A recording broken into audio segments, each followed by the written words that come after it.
One of the hardest things in the world for some people to do is be vulnerable.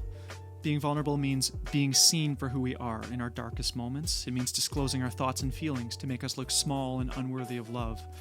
Being vulnerable is extremely scary and takes lots of courage. It's really easy to hold on to your feelings and to not tell anyone, and it's difficult to admit to the world that inside, emotionally, you feel the same way that a baby who needs its mother feels. You just want to be loved. To function in our society, it is often a requirement to withhold our emotions to live harmoniously and to complete our tasks efficiently. But holding in this emotion has profoundly negative effects on our mental health. If you want to learn more about that, check out the book called When the Body Says No by Gabor Mate. Many of us struggle to be vulnerable because we grew up in a household where it wasn't received with love. We can only feel safe to be vulnerable if we're heard by an empathetic person.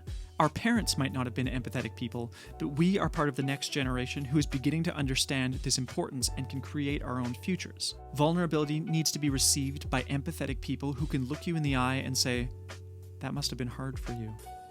They're not trying to fix your problems without consent, they just listen and show you that they understand.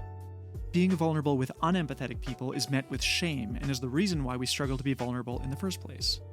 In my life, I have friends who struggle with vulnerability. With these people, we share similar interests, but I don't share personal information with them. I get my needs met with empathetic friends who can be vulnerable.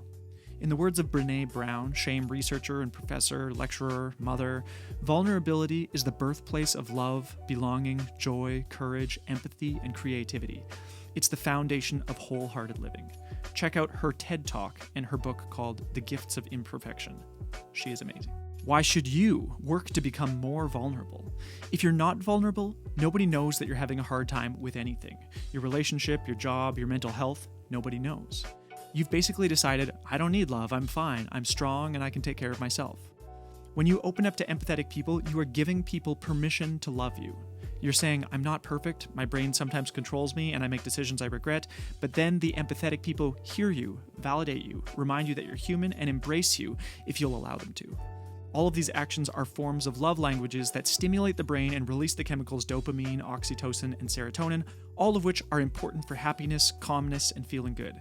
People who don't understand this seek to get these brain chemicals from drugs, alcohol, gambling, or any other addictive behaviors, which are very harmful for our bodies. These addictive behaviors may be fun, and you can choose to do them recreationally. It's your life and you can do what you want, but there are significant long-term health risks with many of them.